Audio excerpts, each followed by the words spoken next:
Hello दोस्तों, आप सभी का स्वागत है पीआरएमडी एजुकेशनल सेंटर में। और आज के इस वीडियो में हम आपको पढ़ाने वाले हैं 10th क्लास हिंदी का जो अध्याय पद्य है उसका तीसरा चैप्टर सवये, जो रसखान जी द्वारा रचित है। तो चलिए स्टार्ट करते हैं।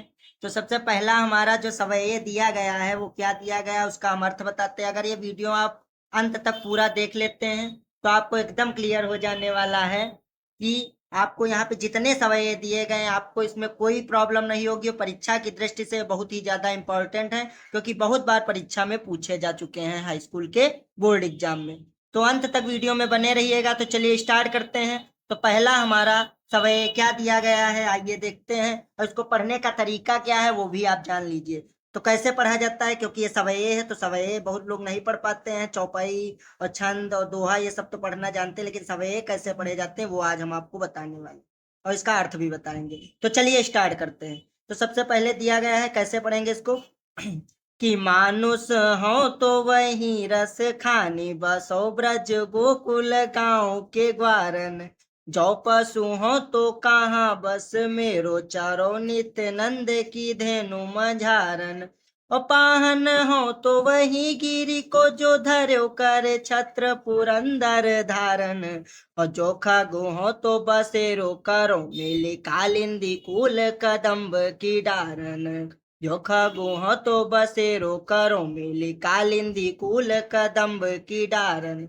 तो यहाँ पे रसखान जी भगवान से विनती करते हुए, क्योंकि वो श्री कृष्ण के भक्त थे, तो यहाँ पे क्या कह रहे हैं, भगवान श्री कृष्ण से इच्छा अपनी प्रकट करना है कि हे प्रभु, अगर मैं अगले जन्म में, बता रहे हैं कि अगर मुझको ये बनाना तो ये जन्म देना। तो वही चलिए क्या बताया उन्होंने, तो देखते हैं कि बता रहे हैं वो रसखान जी कि मानस हो, हे प्रभु अगर मैं मनुष्य होता हूँ तो वही रसखान, बसों ब्रज गोकुल गांव के द्वारा, तो मैं उसी ब्रज में वास करूं जहां पे श्री कृष्ण भगवान का जन्म हुआ। जन्म क्या मतलब, जहां पे श्री कृष्ण भगवान ने अपनी लीलाएं रचित की थी। कि मानुष हो तो वहीं रस खानी, बसों ब्रज गोकुल गांव के गौन। कि हे प्रभु अगर मैं मनुष्य होता हूँ तो उसी ब्रज में बसूं जहां पे ग्वाल बाल और गांव मतलब गायों के साथ श्री कृष्ण भगवान रहते थे।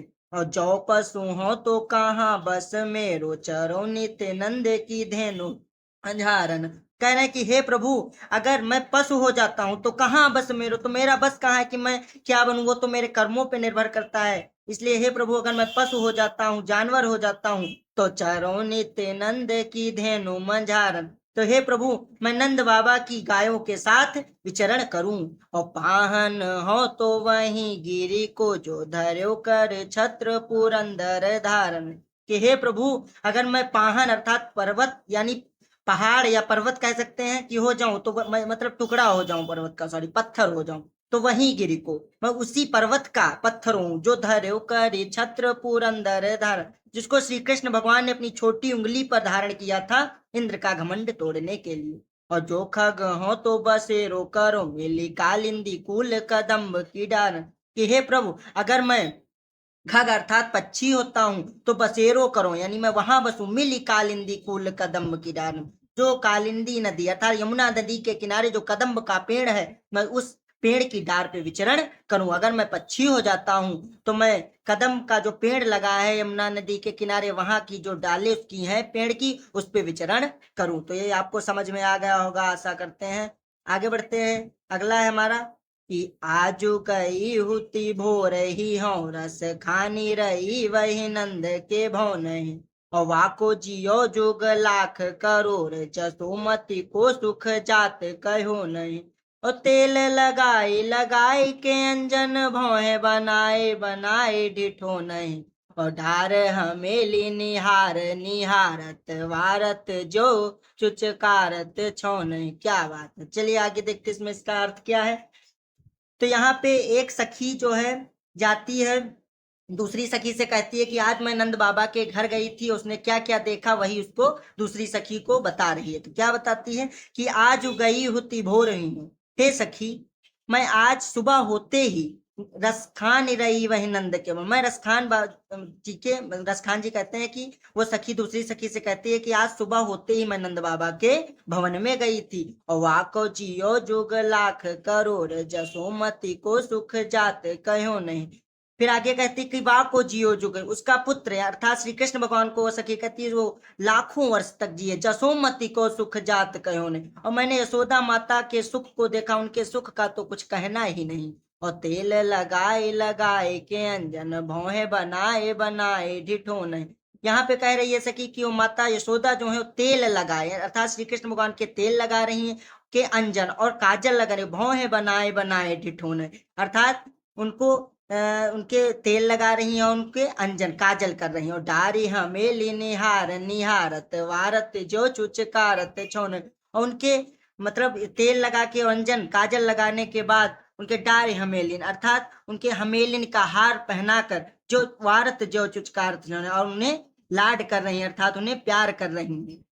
तो ये आपको समझ में आ गया होगा। आगे बढ़ते हैं कि अगला है हमारा कि धूरी भरे अति शोभित श्याम जू तैसी बनी सिर सुंदर छोटी, और खेलत खात फिर अंगना पग पैजनी बाजती पीरी कछोटी, और वाछ भी को रस खाने भी लोकत वारत काम कला निधि कोटी, और खाग के भाग बड़े सजनी हरि हाथ सो ले गयो माखन रोटी। वाह क्या, चलिए इसमें क्या कह रहे हैं रसखान जी कि धूर से भरे हुए यानी धूर से भरे हुए अति अति शोभित श्याम जो अत्यंत शोभायमान श्री कृष्ण भगवान, तैसी बनी सिर सुंदर चोटी, और वैसी ही सुंदर चोटी उनके सिर पर बनी हुई है। खेलत खात फिर अंगना पग पैजनी बाजती पीरी कछौटी, और खेलते खाते हुए जिस प्रकार वो आंगन में घूम फिर रहे हैं, पग पैजनी बाजती पीरी कछौटी, और जो वो पग अपना अर्थात पैर रखते हैं जमीन पर, तो जो करनी पहने हुए हैं वो पैजन बाजते अर्थात वो बजने लगती, तो वो भी अत्यंत शोभायमान लग रही है। और वाछबी को रस खानी बिलोकत वारत काम कला निधि कोटी, और खान जी कहते हैं कि उस छवि को देखकर तो जो कामदेव है वो भी अपनी सारी कलाएं उनपे न्यौछावर कर दें। और काग के भाग बड़े सजनी हरि हाथ सो ले गयो माखन रोटी, और रसखान जी कहते हैं कि उस कौवे के भाग अत्यधिक शोभायमान थे जो भगवान श्री कृष्ण के हाथ से माखन रोटी ले जाने का उसको अवसर प्राप्त हुआ। आगे हमारा क्या दिया गया है कि जा दिन तेवाह नंद का छोहरा या बन धेनु चराए गयो है, मोहिनी ताननी गोधन गावत बेनु बजाए रिझाए गयो है, वह दिन सो छुटो न सो रस कान ही में समाए गयो है, और को न काहू की कान करे सिगरो ब्रज वीर बिकाए गयो है।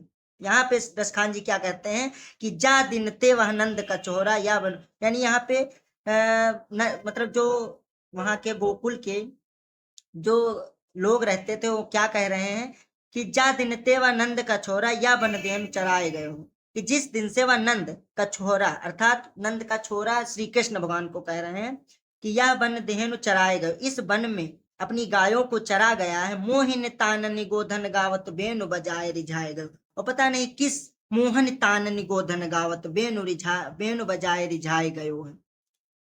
तो वो कहते हैं कि पता नहीं मोहन तानन गोधन गावत बेनु बजाए रिझाए गयो है, यानी उनकी बांसुरी में पता नहीं कौन सी ध्वनि इतनी मोहक ध्वनि है कि वो हम सबको रिझा गए हैं।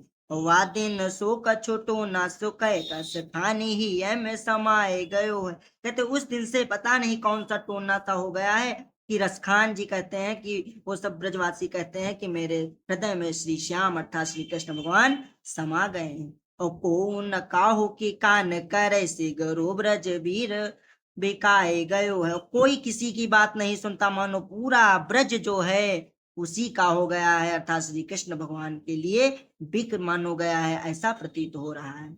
आगे बात करते हैं, अगला है हमारा कि कान भये बस बांसुरी के अब कौन सखी हमको चाहिए, निस द्योस रहे संग साथ लगी यह सौतीन तापनी क्यों सही है, जिन मोहि लियो मन मोहन को रस खानी सदा हमको दही है, मिली आओ सखी सब मिली आओ सब सखी भागी चले अब तो ब्रज में बांसुरी रही है। तो यहाँ पे एक सखी दूसरी सखी से क्या कहती है, रसखान जी कहते हैं कि कान भये बस बांसुरी के, हे सखी कान्हा अर्थात श्री कृष्ण भगवान तो बांसुरी के हो गए, अब कौन सखी हमको चाहिए, तो हे सखी अब हम सबको कौन चाहेगा, कृष्ण भगवान तो अर्थात श्याम तो बांसुरी के हो गए, अब हमारा तो कोई नहीं है, हमारा तुम्हारा कोई नहीं है। निस द्योस रहे संग साथ लगी, यह सौतीन तापनी क्यों सही है।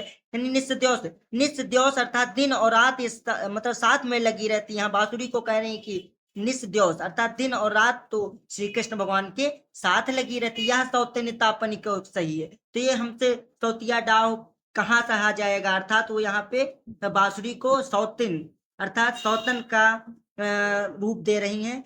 जिन मोहि लियो मन मोहन को रस खानी सदा हमको दहिए। इस बांसुरी ने तो हमारे श्री कृष्ण अर्थात मनमोहन को अपने मोहनी जाल में फंसा लिया है। तो और रस खान सदा हमको दहिए, ये कष्ट हमको सबको सदा रहने वाला है। मिली आओ सबे सखी भागी चले, अब तो ब्रज में बांसुरी रही है। तो एक सखी दूसरी सखी से कहती है कि चलो सखियों अब भाग चले, क्योंकि अब इस ब्रज में तो केवल बांसुरी ही रहेगी, जिस प्रकार से वो श्री कृष्ण के साथ हमेशा रहती है। तो आगे है हमारा कि मोर पखा सिर ऊपर राखी हो, गुंज की माल गरे पहिरोंगी, ओढ़ी पीताम्बर लैल कुटी बन गोधन ग्वारन संग फिरोंगी। भाव तो वो ही मेरो रस खाने सो तेरे कहे सब स्वांग करूंगी, या मुरली मुरली धर की अधरा न धरी अधरा न धरूंगी। तो यहाँ एक सखी दूसरी सखी से क्या कहती है, क्योंकि वो बांसुरी से आप इसके ऊपर वाला दोहा देख सकते हैं, सवय देख सकते हैं सॉरी, कि यहाँ पे वो बांसुरी से सभी सखियां बहुत ही ज्यादा मतलब क्या सोच रही कि वो सौतिन का रूप दे रही हैं, कि वो सौतिन की तरह उसको व्यवहार कर रहे हैं कि हाँ बांसुरी उनकी सौतिन है। और दूसरे में क्या कहती हैं कि मोर पखा, एक सखी दूसरी सखी से कहती है कि मोर पखा सिर ऊपर राखी हूँ, यानी वो श्री कृष्ण भगवान बनने का प्रयास करेंगी कि वही में, यानी श्री कृष्ण भगवान के सबके पास नहीं आते थे ज्यादा। तो यहाँ पे श्री कृष्ण भगवान का रूप एक सखी कहती है हम धारण करके अपने आप में ही मतलब मोहन रूप लेंगे। तो यहाँ पे क्या कहती है कि मोर पखा सिर ऊपर राखी, यानी मोर का पंख जो है वो सिर के ऊपर रखूंगी, और गुंज की माल गरे पहिरूंगी, और गुंज की माला जो है वो गरे पहिरूंगी, और ओढ़ी पीताम्बर लैल कुटी बन गोधन ग्वारन संग फिरूंगी। ओढ़ी पीताम्बर यानी पीताम्बर ओढ़ के और लकुटी ले, और बन गोधन ग्वारन संग फिरूंगी, और वन गोधन यानी वनों में गोधन ग्वारन यानी ग्वाल बालों के साथ फिरूंगी। और भावत तो वो ही मेरो रस खाने सो तेरे कहे सब स्वांग करूंगी, यानी जो जो मेरे श्री कृष्ण को भाता है अर्थात उनको पसंद है वो सब मैं करूंगी। और या मुरली मुरली धरे की अधरा न धरी अधरा न धरूंगी, परंतु ये मुरली जो है मुरलीधर की, ये मैं अपने ओठों पर कतई नहीं रखूंगी, कभी नहीं रखूंगी। या मुरली मुरलीधर की, जो ये मुरली है मुरलीधर की, अधरा न धरी, जिन्होंने अपने ओठों पे रखा है, अधरा न धरूंगी, अपने ओठों पे कतई नहीं रखूंगी, यानी कभी नहीं रखूंगी, क्योंकि वो मुरली से बहुत ही ज्यादा घृणा करती हैं, क्योंकि उन्हीं मुरली की वजह से श्री कृष्ण भगवान उनसे छूट गए थे। तो कैसा लगा ये आज का वीडियो, अगर वीडियो पसंद आया दोस्तों तो लाइक जरूर कीजिएगा और चैनल को सब्सक्राइब कर लीजिए। आगे के वीडियो में हम आपको चैप्टर क्लियर करवाएंगे। धन्यवाद।